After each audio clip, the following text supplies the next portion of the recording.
Hello, my name is Farah Guerrero, and this is the Blue Hour. Before we begin, I would like to acknowledge that the Blue Hour is produced here at the University of British Columbia on the traditional, ancestral, and unceded territory of the Musqueam people. Today is June the 21st, and it is National Indigenous Peoples Day in Canada, a day to recognize and celebrate the cultures, languages, histories, and artistic traditions of First Nations, Inuit, and Métis peoples. My guest today is an associate professor at the UBC School of Music.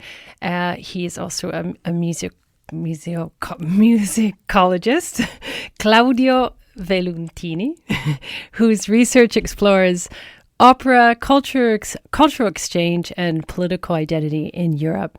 He is the author of the recent Oxford University Press book Entangled Histories, Opera and Cultural Exchange Between Vienna and the Italian States After Napoleon, a study of how opera became a vehicle for cultural dialogue across the Habsburg Empire and helped shape ideas of cultural of exchange, language, and citizenship, identity, and belonging. And so today, though, we're going to look at something even a little more recent. It's a chapter from a book titled Vienna, A Musical History, edited by Simon P. Keefe and published by Cambridge University Press. And it is titled Vienna's Opera Houses and Theaters. And so in just over 20 pages, Claudio traces nearly 4 centuries of operatic life in Vienna, from the arrival of Italian court opera in the 17th century to the institutions that continue to define the city today. So Claudio, welcome to the Blue Hour. Yeah, thank you. It's a pleasure to be here.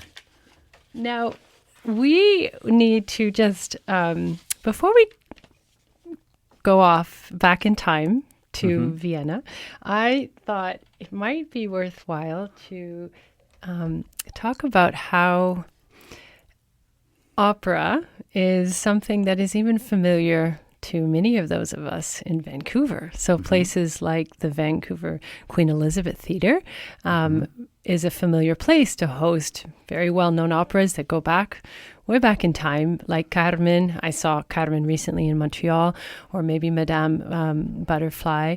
And so we are going to be talking about something that is still very much part of the cultural life of this city and of many cities around the world. So absolutely, yes. Can you maybe begin just with a little bit of the origins of opera? Oh, the origins of opera are actually the object of much debate. First of all, what is opera? Because that will help explain how opera was born. Opera, in just 3 words, is basically a play in music. And indeed, the word opera comes from opera in musica, which means a staged work, fully sung.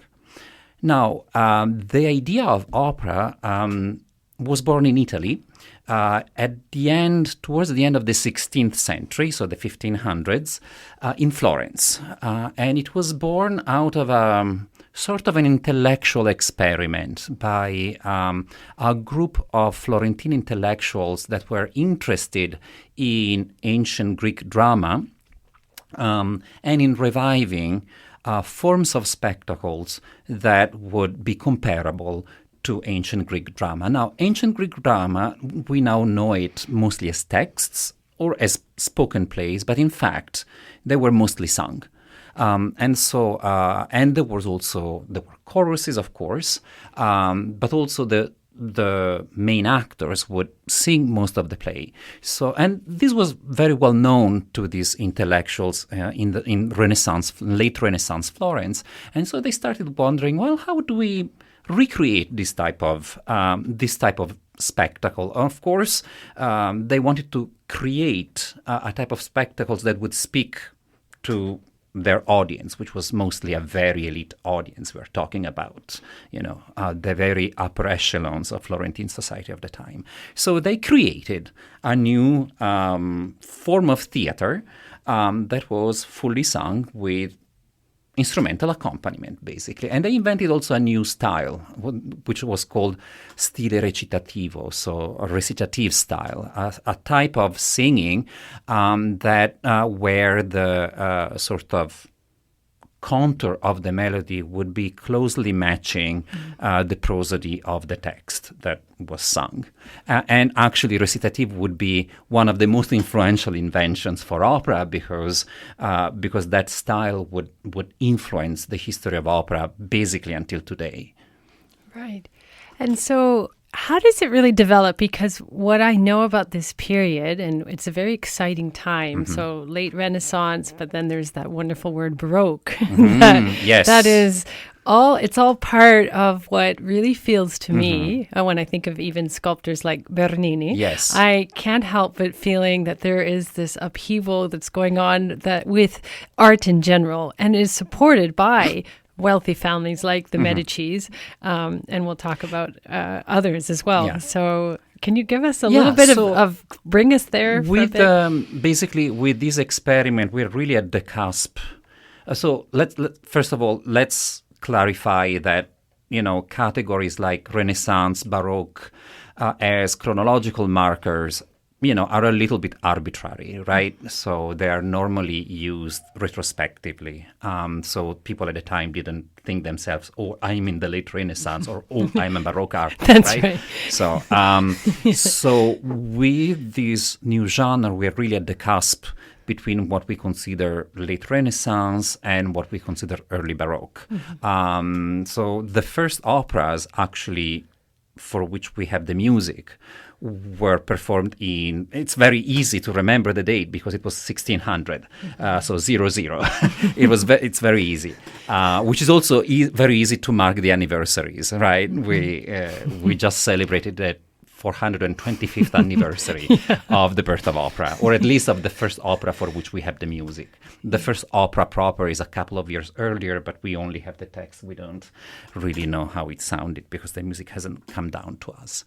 But 1600 is the first opera that we can recreate today because we have the music, we have the libretto, we have even images of the original production, because this opera was produced for a very special occasion.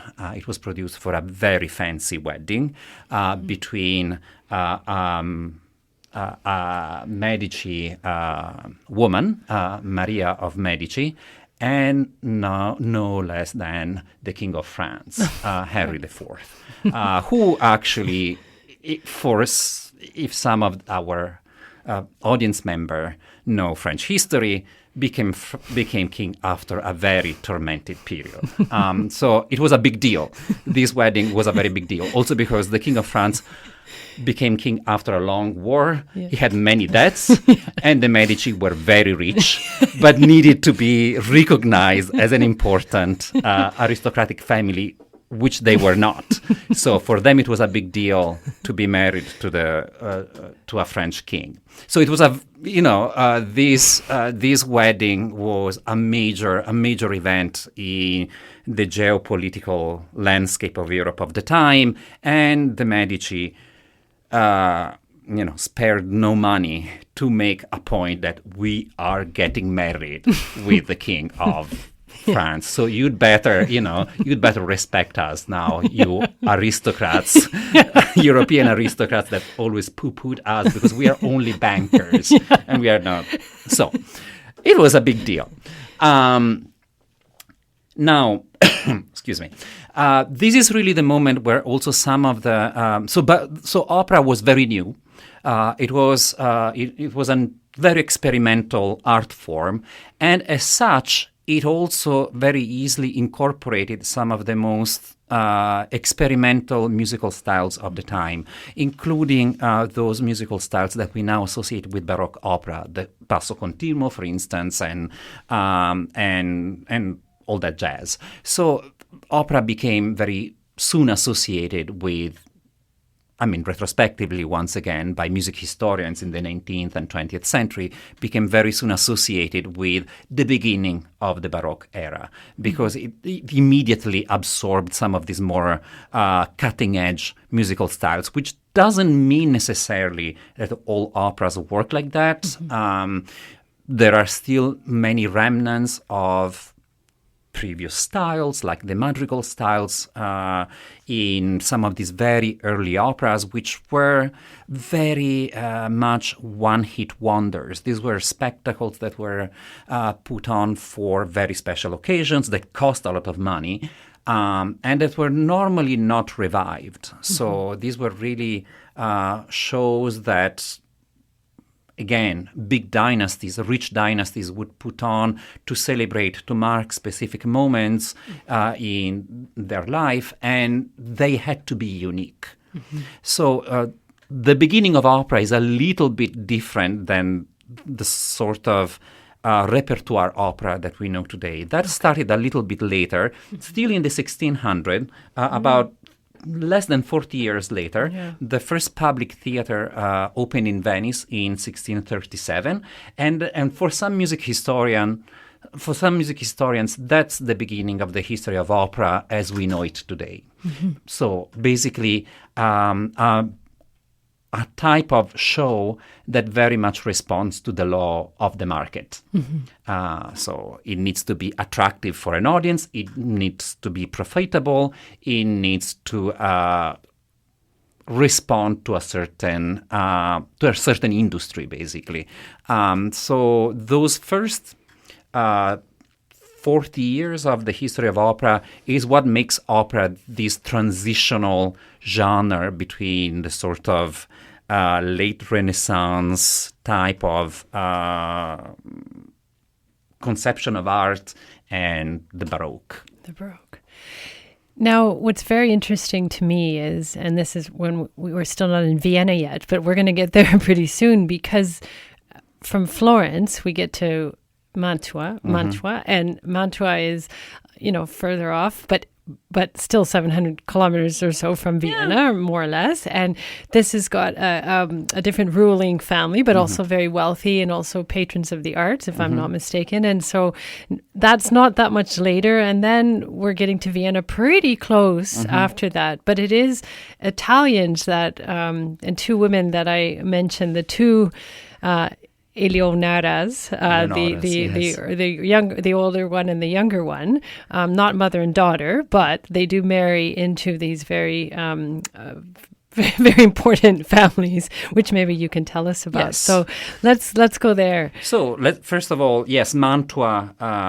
Basically, this big wedding in Florence became a sort of model for dynasties to shape their prestige. Let's not forget that Italy at the time was very much fractioned in small independent states with lots of competing dynasties that really had no political power, but often had a lot of money, like the Medici, and therefore they shaped their prestige, their international prestige, through artistic patronage. So they compensated their lack of political power with the sort of power of the cultural output that they could showcase to the visitors of the city, but also to diplomats and so on and so forth. So the ruling dynasty of Mantua was one such dynasty. The Gonzaga family, that's the name of the ruling dynasty at the time. And particularly Francesco Gonzaga was an art lover. So he immediately caught the potential of this new genre for the purposes of projecting the prestige of its own dynasty and of its own rulership, actually.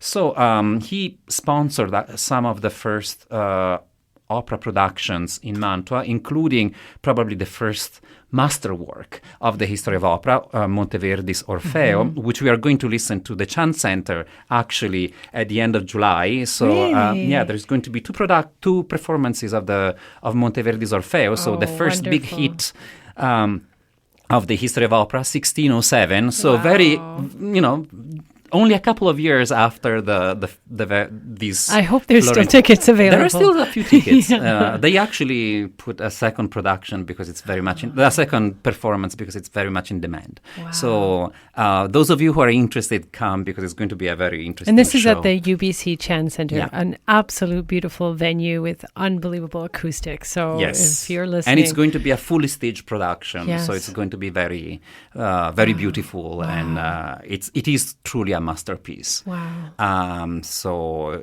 But this is exactly what excites me, Claudio, Mm-hmm. is that we just can talk about something that's, quite a few hundred years old. and still it's there. It's still there. Present among us. Yes. It's still very present. And the theater, the space, which we're going to talk about that because Mm-hmm. there's a whole architectural side of opera. Absolutely. But we still got to talk about these two women. Yes. Because I want So- to talk about them because, as we said before we went on air, that sometimes, unfortunately, women from, this period, the 1600s, may get lost to history just because it's just time. It's just how sometimes Absolutely. women we have to unearth them a little more. So you, at the start of this wonderful chapter in this book, you actually start with these women. With these two women, the first one, Eleonora the elder, was actually the daughter of the patron of Monteverdi's patron, so this duke who commissioned these first few operas in Mantua. So again, these little dynasties try to, make it work by marrying their daughters with the big powers, and pretty much like the Medici married with their daughters to the King of France, the Gonzaga started marrying their daughters to the Habsburg family, so the rulers of the Holy Roman Empire at the time. It was not yet the Austrian Empire. I mean, they were Catholic as well. They well. were Catholic, Yes. of course, yes. Yeah. Excuse me. So that's how basically, so Eleonora, as pretty much all these daughters of major rulers, had an impeccable education, and part of the duties of these female sovereigns, so the wives of, in a way, was precisely to dictate the taste of the court where they would get married. And that's precisely what she did. She brought with her from Mantua plenty of musicians, composers, poets, visual artists. And basically, what she did, she contributed to turning Vienna, which at the time was a pretty small city and only very recently had been chosen as the capital of this very complicated political body called the Holy Roman Empire, and turning it into this amazing late Renaissance-like city, very much shaping also the ways in which Vienna looks today. Yeah. Some of the most ancient buildings in Vienna, the early Baroque ones, are very much the result of this Italian influx that came first with Eleonora the Elder, and then a couple of decades later with her great niece, Eleonora the Youngest, who remained in Vienna for very long time. Many decades. Yeah. Very much, and actually Eleonora the Youngest, even more than Eleonora the Eldest, made it possible for Vienna to become one of the major center for opera outside of Italy at the end of the 17th century. So now we're in Vienna, finally. Yes. We've got there. Now, We got there. The earliest documented operatic performance is somewhere in the 1620s, is that right? Yeah. Exactly. Yes. And so tell us about that and what these performances would have looked and sounded like. We don't know. Oh. That's the thing, because when Eleonora came to Vienna, there was really no major space for opera. So, as I said, she very much dictated the new cultural fashions there. And of course, with her, she brought to Vienna this new type of singing plays. And at first, the plays that the spectacles that she put on were relatively small. They were performed a little bit everywhere in the imperial palace, wherever there was a space available. And it's only thanks to her, actually, that, for instance, there was a multi-purpose hall in the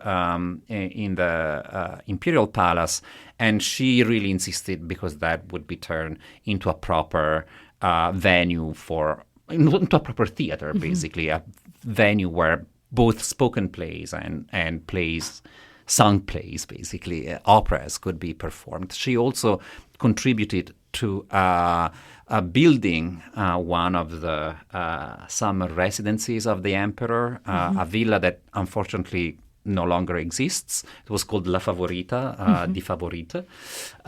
And she, it was a beautiful late Renaissance villa, like very much similar to what you can see in Mantua with Palazzo Te, for instance, which is a little bit around the same time. And that villa also had a performance space for opera. The documentation for these performances is still relatively scant. We shouldn't expect these very first spectacles to be particularly lavish in terms of stage scenery and so on, mostly because some of these shows were honestly performed for a restricted group of people. These were not public performances. Often the opera you mentioned was actually a small spectacle that Eleonora put on for the birthday of her husband. That's right. But it was really performed in front of a relatively small audience made up of the imperial family plus, ladies in waitings and a few guests. But we shouldn't expect this to be a much, those grandiose performances that we would associate with the very early operas, like the Florentine ones, which were performed specifically to project this image of grandeur, of might, of richness to the audience. In Vienna, that happened a little bit later. It happened with one of the emperors that was a big opera lover, Leopold I, who was a very important emperor for Austrian history. And he himself was so fond of this genre that he composed many operas. Yeah. And he lavished money on new theaters and architects that could build very complicated stage machines. But we are at the end of the 17th century, so we are a little bit... And this guy was actually Eleonora the youngest stepson. So in a way, she influenced his taste, but it's only with him that this opulence associated with opera became a trademark of Baroque opera in Vienna. Now, you did say something very important, because opera doesn't get to this public sphere in Vienna until later, but it does eventually. Yeah, it does eventually, it does. But why don't we back up a little bit? Because what's very interesting, and part of, I believe, what your research is, and I like the title of your book, Entangled Histories, is because it seems to me that you're interested in this idea that we are maybe crossing borders, right? We got a completely different, we've got a Hamburg Empire. We've got Italy under, as you said, ruled under very different. Even Spain is part of this time, yes. as well. But you have, definitely found that Italian opera, Italian culture, and even on the architectural side, starts to seep into this Vienna cultural spaces, and they're embracing it in many ways. And we're going to go through a few centuries finally, but at least in the earlier stages, what fascinated me was how this seemed like, as you said, you've mentioned a few people. It seemed like they wanted this, and so Vienna's starting to transform in part by a lot of these Italians that and are it coming transforms even more started from the 18th century, because that's when. So right now the relationship between Vienna and Italy is mostly dynastic. Yes, but starting from the 18th century, the Habsburg expands their state into Italy. So starting from the early 18th century. Sicily first, then Naples and Milan become part of the Habsburg hereditary lands. So the Habsburg basically are the sovereigns of the states. So Italy becomes part of the Habsburg domains, and therefore Italian culture become even more ingrained within Habsburg ideology, become even more part of the cultural landscape of Vienna, which is the capital of the Habsburg domains. And this would continue all the way to the basically end of the 19th century, because especially as we get more into the period of my book, which is the early 19th century, the Habsburg influence over Italy grows more and more, up to a point where really after the Napoleonic Wars, the Austrians control directly or indirectly basically pretty much all of Italy except for the Papal States, although because the Habsburg are Catholic, their relationship with the Pope is generally decent enough, not always the most peaceful, but, and Turin. The Savoy are the only one that actually do not like the Habsburg, with consequences that would bring later to a major clash in the 19th century, as you probably know. But so we arrive to this point where this dynastic relationship that we discussed since the early 17th century really then turned into a major political domination of Austria over Italy, all the way to basically, depending which parts of Italy you're looking at, but let's say between 1860 to the 1870s. So Italy is a big part of Austrian history in a way. Yes. And part of the idea behind the book, the idea of Entangled Histories, is that we are really accustomed to thinking so much in national terms. Italy is in one thing and Austria is another, that then we completely obliterate these symbiotic relationship that have existed for so many centuries. So part of what I try to do in this book is to reevaluate these connections and these crossed histories, these entangled histories that are so interconnected that severing them means basically completely losing a big chunk of the picture. And one sort of concrete example is the language, Italian. So Italian in many instances, even over the centuries, is still very much part of opera, even though German does come in. And even when the French operas become of interest, that may come into Vienna. But, it's interesting that even in the tumultuous times that there was still this feeling that opera, in many cases should be sung in Italian. And that was embraced by the Viennese people. I mean, until the mid-18th century, in Vienna, opera was only sung in Italian, except for popular theaters where you would have opera parodies and some productions of opera translated in German, very few. But it's only starting from the mid-18th century then that opera became more multilingual. But because opera is so ingrained with court culture, Italian was one of the major languages spoken at court. The emperors at the time did not speak German.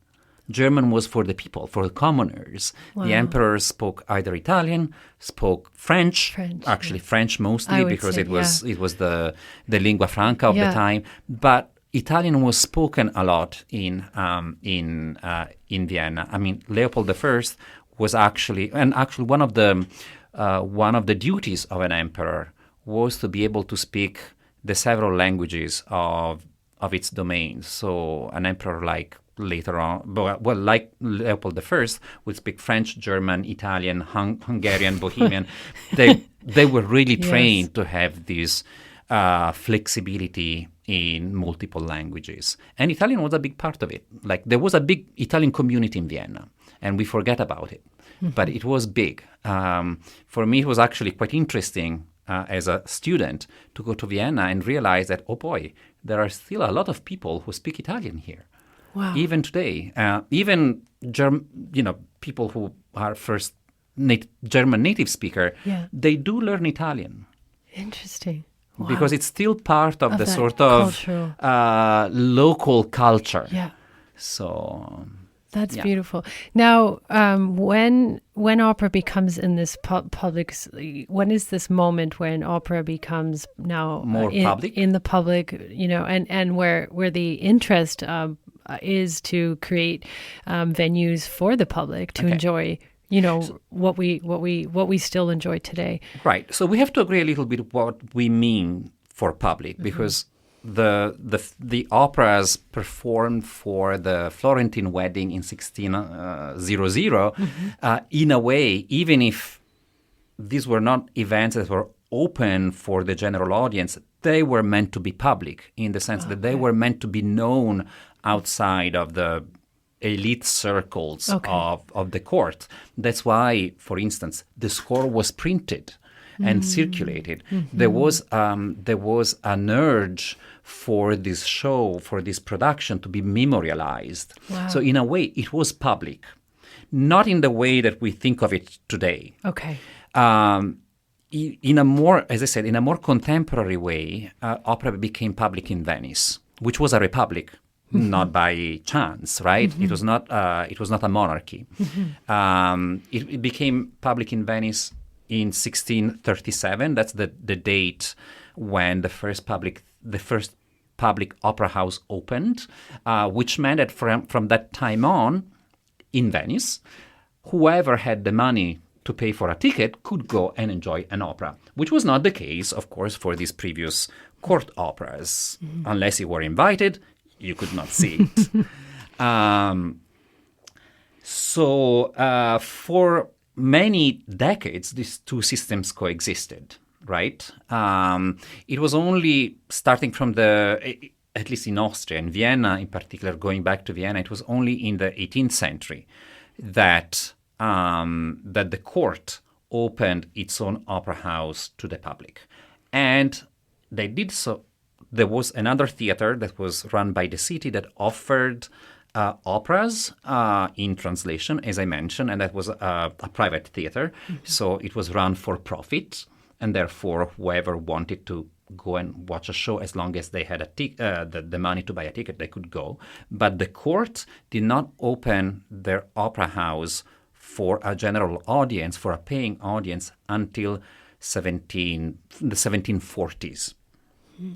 And that happened mostly because the empress at the time, Maria Theresia, was going, another woman, a very powerful woman in this case. I really liked your chapter because of these women. Yes. But in this case, unlike the two Eleonoras who had who didn't have much political power, Maria Theresia had really the power. Yes. She was really a major ruler and a very important sovereign. In Austrian history, she's memorialized in so many statues. If you go to Vienna today, she was a powerhouse, really. Very difficult person to deal with. If you read her letters, she was, very strong personality. She also went through a lot because she had to assert her power. Because being a woman, her role as empress was challenged, so she had to go through many years of wars for her role to be recognized by the several lesser sovereigns of the Holy Roman Empire. And those wars are precisely what led her to open her opera house to a general audience. The court had to spend so much money on war that they could not afford to sustain basically the court cultural life that had existed before.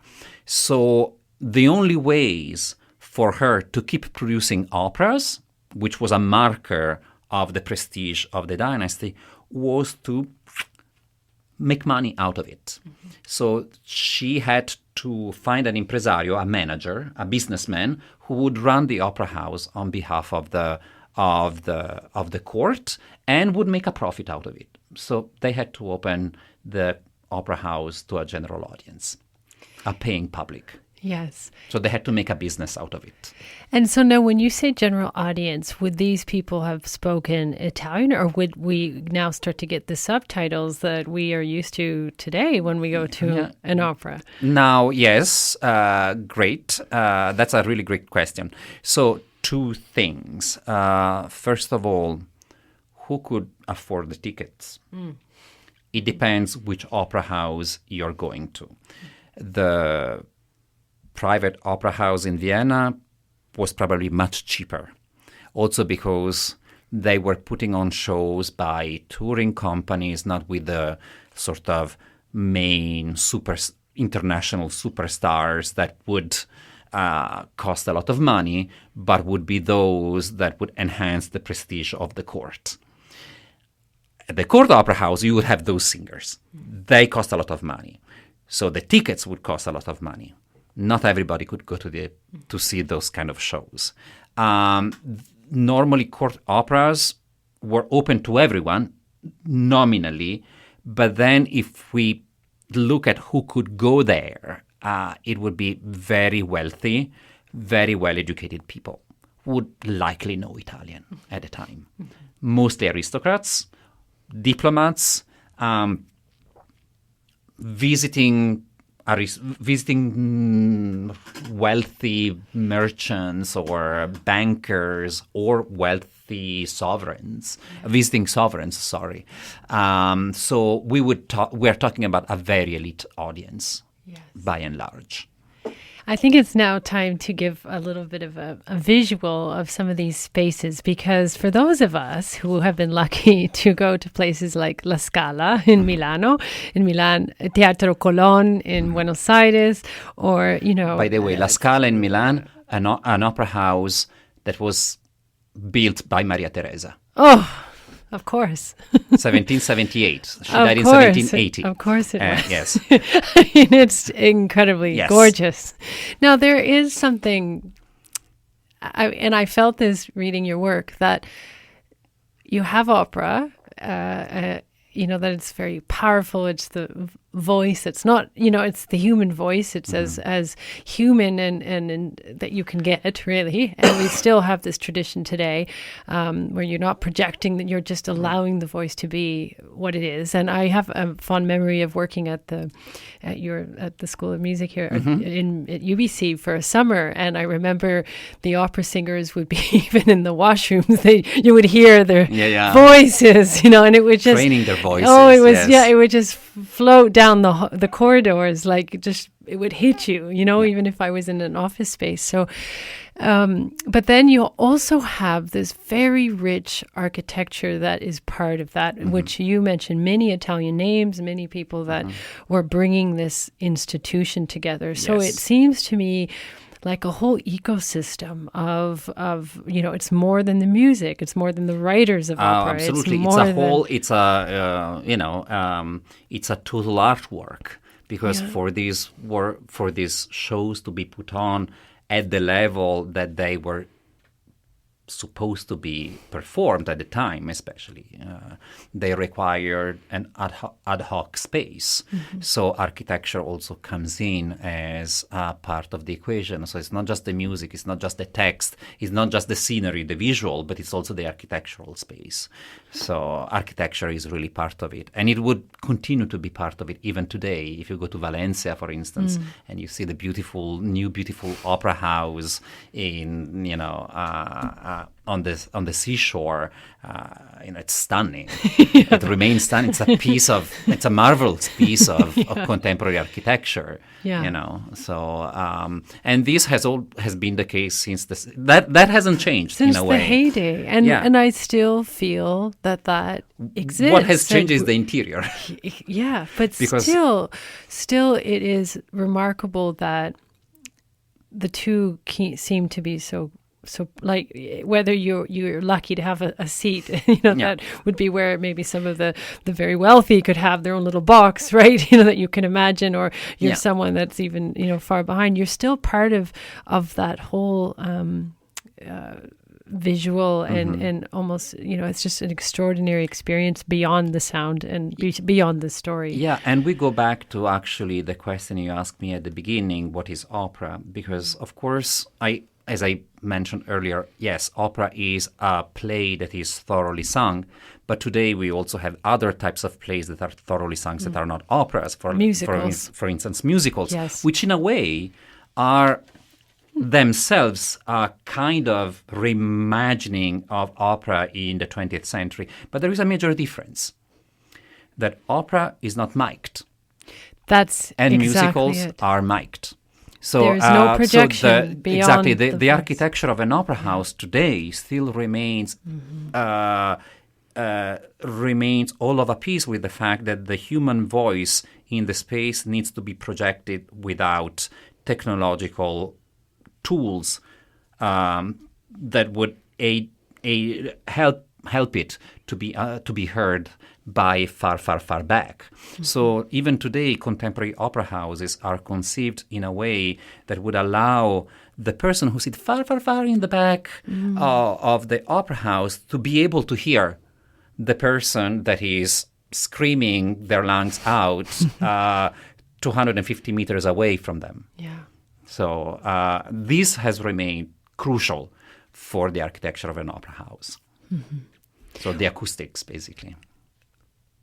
Now, when you think of all of the operas you've studied, and you've in your chapter you mentioned many, Yes. and some I can't even pronounce. There. I mean, some of them I don't even know because they are not. They have not been performed. And there are and then there's the French that come into Vienna as well. So when you think of, why don't I ask you what made you come on this path of opera? And what brought you to wanting to understand opera in Vienna? There are many different. It has been a long story, as you would say. Many different. So I came to become an opera scholar through a sort of slightly tortuous, but not so tortuous path in a way, because very early on, I realized I was very interested in opera, but originally I studied violin. I started studying music through the violin when I was 9, and I discovered opera a couple of years later. When I was about 11, I went to see. My parents took me. I was already very much fond of classical music. I loved Mozart, and so there was a summer festival not far from my place that was offering Don Giovanni, Mozart's Don Giovanni. So my parents decided, why don't we go together since you like Mozart? And I was, okay, sure, let's go. I had no idea what I was going to expect. And at first I was, oh boy, everybody's singing. Oh my God, am I going to understand this? Thank God for the recitatives. So these long sections of sung speech in a way that is really fundamental to carry on the action. So give the audience a lot of information and basically pack this section with action so that then the singers can talk about their feelings in their arias, basically the more elaborate musical parts and the least easy to understand. So thank God for those recitative sections, because then I could follow the story. Because of course Don Giovanni is written in Italian, and I am Italian, as you can tell from my accent. And so 11-year-old me suddenly realized, oh, great, I don't need subtitles because I can. These singers, this was a cast of very young singers, and they were very well trained to have a very clear diction.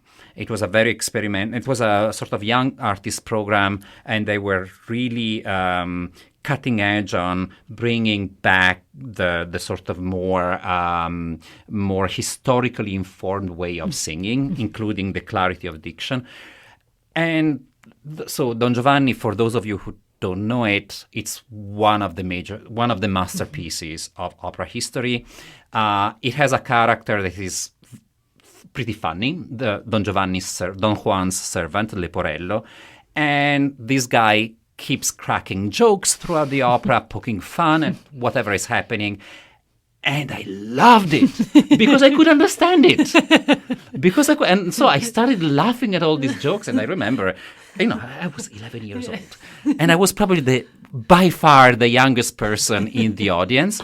And I remember actually people around me much older, and I'm really saying decades older, looking at me and thinking, who is this nerd who's laughing at Leporello's jokes? So that actually opened a world to me. So after that, I got more and more interested in this genre. But for me, it was clear from the beginning I did not want to sing because I was already going through a rigorous conservatory training. And there is no way I'm going to do this again from scratch. One instrument is enough. I'm not going to learn how to sing properly. So as I went to high school, I got very much interested in how humanities discipline work together. And for me, it was very frustrating that music was not there, because for me, it was very important that music was part of this very interdisciplinary dialogue that I was experiencing in high school between literature, philosophy, history of art, and music wasn't there. So I then discovered musicology. And then I immediately said, now I can work on opera. I can do this interdisciplinary work that I loved so much, and I can do it on opera. So after my first term in college, I came back home and I told my mom, I know what I want to do. I want to become a musicologist and I want to become an opera scholar. I was 19.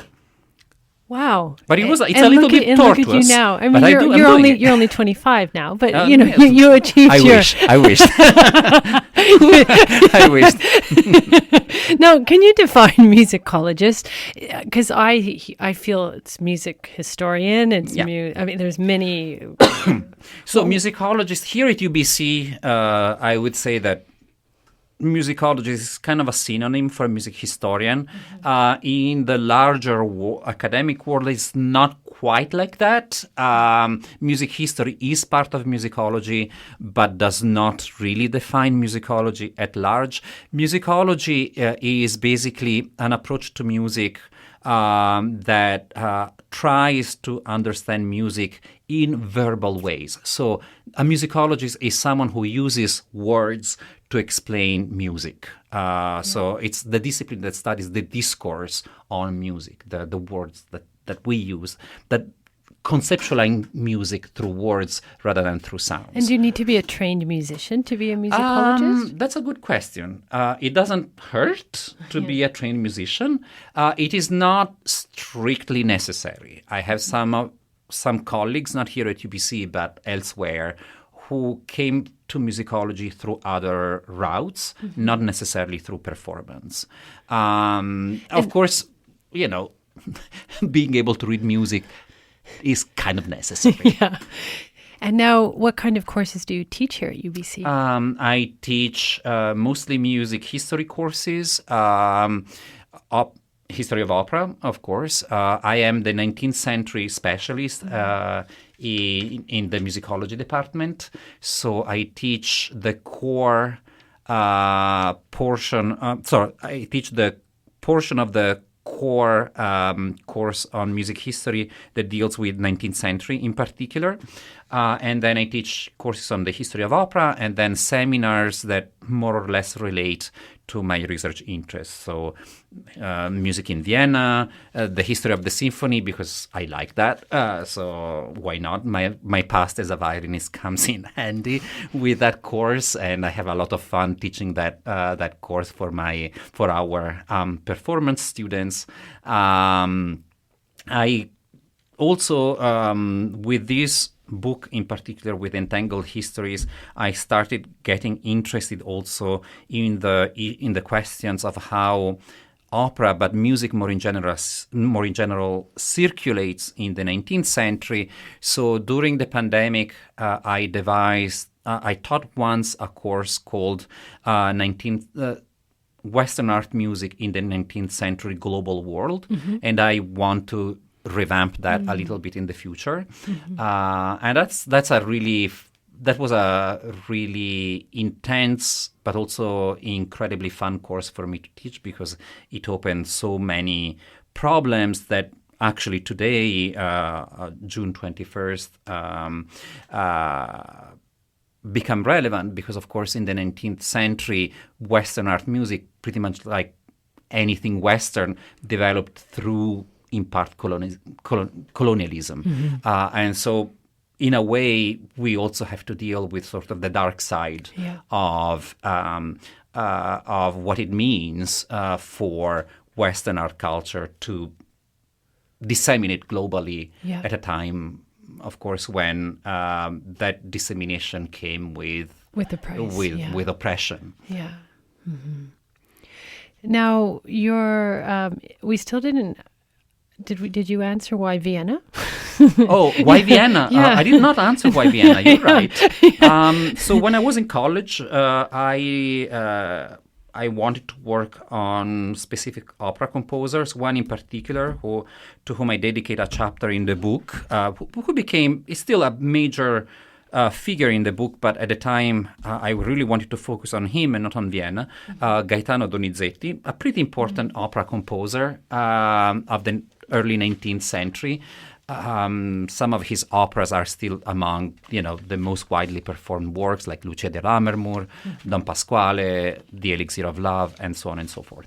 So Donizetti spent a few years in Vienna as a court composer, the last Italian court composer working in Vienna, actually. And so when when the time came for me to write my master thesis, I decided to go to Vienna to study his works there. And that became a kind of worm. I opened a kind of worm, basically, when I was there. And the book actually, in a way, is the result of some of the questions that I address in this book came out of that very, very, very early work of mine on Donizetti. I started wondering, why was Donizetti here? Why was it important for Vienna's court in the mid-19th century to have an Italian opera composer? I was still thinking a little bit in those nationalistic terms that then, of course, I deconstruct in the book. But those questions became the triggering factor for why this book. And basically the answer was, you should stop thinking in national terms. And hence the book. And it's also interesting when you said when you were a child you had this love of Mozart, but you also say, at least in this one chapter, that Mozart sometimes gets a lot of fame in this period of Austrian music, but at the same time you make the case for so many of these Italian composers. Yeah. And I mean, when we look at the 18th century in particular, what it means to be Italian or German is something very different than later in the 19th century when these cultural categories became political categories, right? At the time, Mozart, yes, he considered himself German, although he was from Salzburg, which of course is not Germany. He considered himself German because he was German speaker, but he grew up basically learning Italian. He actually... His Italian was very solid. He traveled to Italy to complete his musical education. And he wrote many of his operas. Most of his operas were actually in Italian. So Mozart is a really good example of these entanglements, cultural entanglements, because in a way he belonged to this very culturally interconnected and linguistically mixed up world. By the 19th century, and I talk a little bit about Mozart's opera in early 19th century Milan, things got complicated because during the Napoleonic Wars, those more nationally oriented ways of thinking started consolidating, started becoming part of the ways in which people at the time thought of culture. So there was a big debate actually about, was Mozart German? Yeah.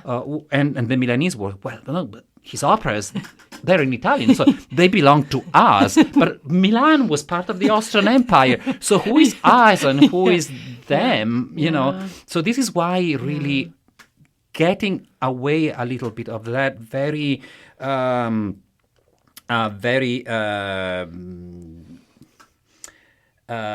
hard and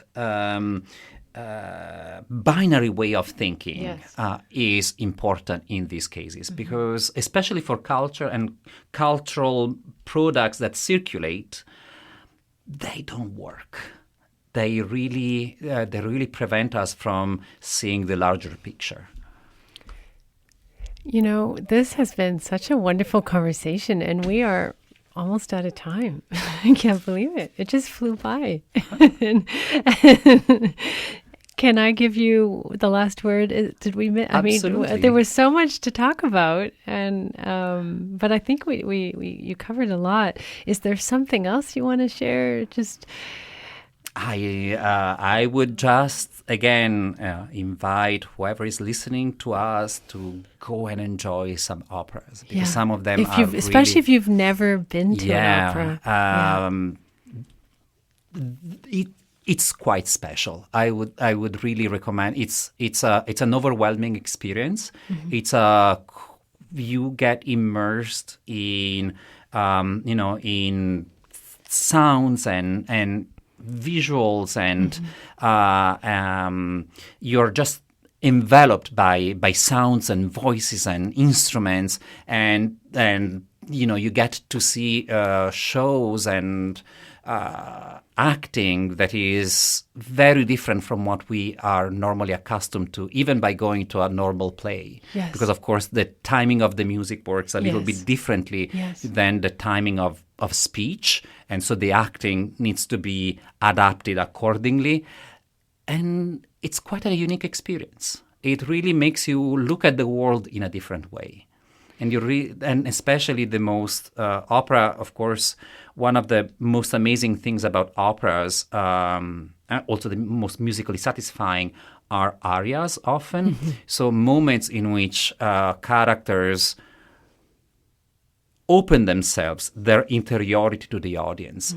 And they can be a very deep and satisfying experience, because you get to understand a lot about your own feelings too, just by listening to the ways in which these characters sometimes express feelings that you weren't able to rationalize in words. And that happens through music and through song. Oh, that's so beautiful. And I want to say one more thing, that one thing as well about going to opera, which makes me feel there is a universality to it, because it doesn't matter whether you understand the language it's being sung in, whether it's French or Italian, and of course in today's world we're very lucky. We can read along, in many ways it's projected, and even if you've got a seat far back, you can read the subtitles, but you still are immersed in a language that you may not know or understand, and you feel that raw power, and it's so beautiful. And I think it's a wonderful way for us to step into. We feel in the same way beyond language. Yes. It's very, very human. Oh, thank you, Claudio. But that's also why, to go back to one of the things that you mentioned earlier, that's one of the reasons why opera is still with us. I think because it speaks with us, even if they were written centuries ago. Exactly. Because those feelings haven't changed. The ways in which we feel haven't really changed. Yeah. So we've reached the end of the Blue Hour here on CITR 101.9 FM. I've been speaking with Dr. Claudio Vellutini, and he is an associate professor at the UBC School of Music. And we've just had a wonderful conversation. This interview will be podcasted on CITR.ca, and I will also put up a transcript on my blog, which is not the the Blue Hour, but the hourisblue.com. And yeah, thank you so much for coming in today on a Sunday. Thank you again. Thank you.